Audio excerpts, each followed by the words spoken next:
Hi, and welcome to an overview of the Occupational Therapy Graduate Professional Student Day at The Ohio State University. We're really excited to have you come and learn more about the Occupational Therapy program. And in preparation for the GPS Day, we just wanted to give you a little bit of information. So to start off,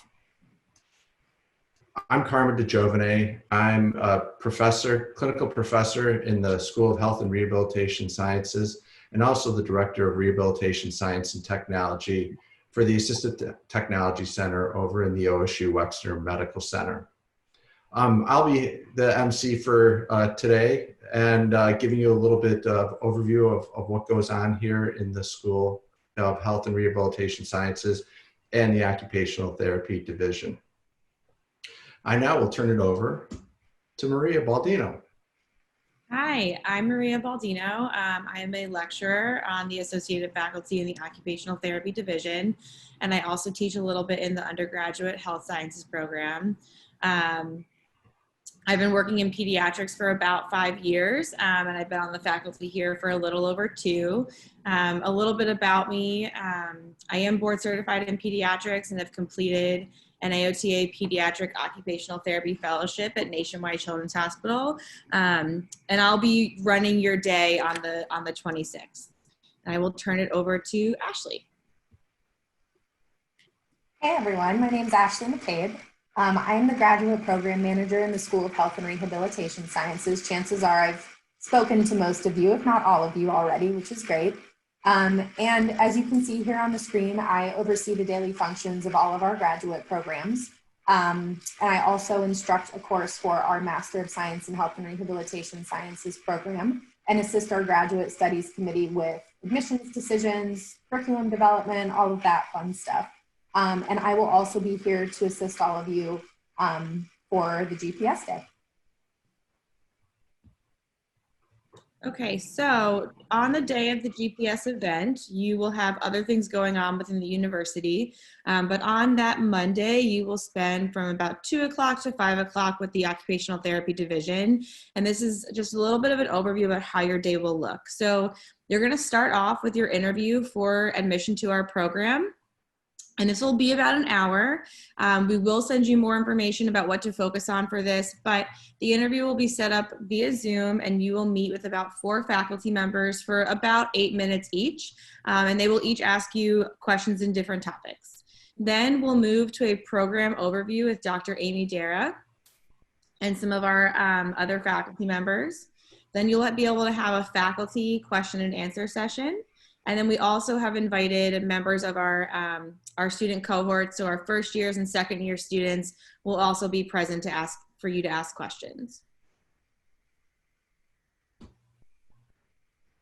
All right, and then I also just wanted to touch on a couple other important things in terms of prerequisites, final transcripts.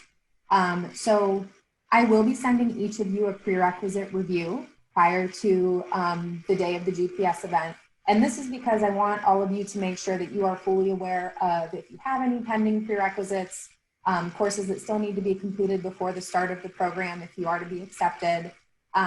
So you will all have a very good idea of where you stand in terms of prereqs. There are some prerequisites that are due by the end of this current fall semester, which are abnormal psychology, human anatomy, and human physiology. Now, the OT division does give an exception for this. So if you at least have 2 of those 3 completed by the end of this semester, then it's fine if you still have the one pending to complete during the spring 2021 semester. But we do prefer that all 3 are completed by the end of the fall semester. Any remaining courses, you do have to have a C or higher for all of your prereqs, but the remaining courses, so any other prerequisites other than the 3 I just mentioned, those can just be completed by the start of the program. So again, I'll go over those with all of you so you will have a good idea of where you stand, so nobody panic. And then final transcripts, we will need those. So any of you that may have not earned your degree yet, which is probably the majority of you, you will want to send your final transcripts with your proof of degree, which will also show any pending prerequisites that you had yet to complete.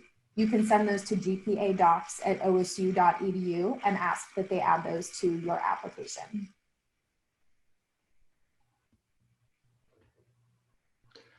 So since we're doing this, these interviews and the Candidates Day overview or GPS overview virtually, we thought we'd show you a little bit of the Ohio State campus and the medical center. So of course, the first virtual tour, which is at www.osu.edu/tour, is of Ohio State. And so you can use this website to get a sense of what does the campus of Ohio State look like if you're unfamiliar with OSU. The next one we want to bring your attention to is a tour of the buildings and the facilities that we have that are related to physical medicine and rehabilitation. This picture just shows the Dodd Therapy Gym, which is right on the medical center campus. Of course, one of my favorites is the Assistive Technology Center, which is also included in these in this group of in this virtual tour. Another virtual tour we'd like to make you aware of is the one of our research and education buildings. So this tour primarily looks at Pryor Hall. And so you can see some of the facilities that we have available for the students, specifically for the students on the medical center campus. And then the last one, this one shows the James Hospital. It starts off by showing James Hospital, but I just want to move us over a little bit. Easier said than done. There we go. And that's our beautiful Atwell Hall. So we're very proud of Atwell Hall. We've had some renovations recently. So we have a new entrance, a new area for students. So great resources that are available for both the students, the faculty, staff, and any researchers. So just wanted to make you aware of these different virtual tours that you can take as you prepare for the GPS day at OSU. And then we just want to wrap up by saying that if you have any questions, feel free to reach out to Ashley, Maria, or myself, Carmen DeJovene. We'd be happy to answer your questions. I would recommend that your first point of contact is Ashley. She tends to be more responsive and gets back to you a little bit faster than I do. So that would be a great first point. And then Maria was also a great person to communicate with. So if you have any questions, please feel free to follow up with us. We look forward to meeting with you virtually on the GPS day. And as always, go Bucks.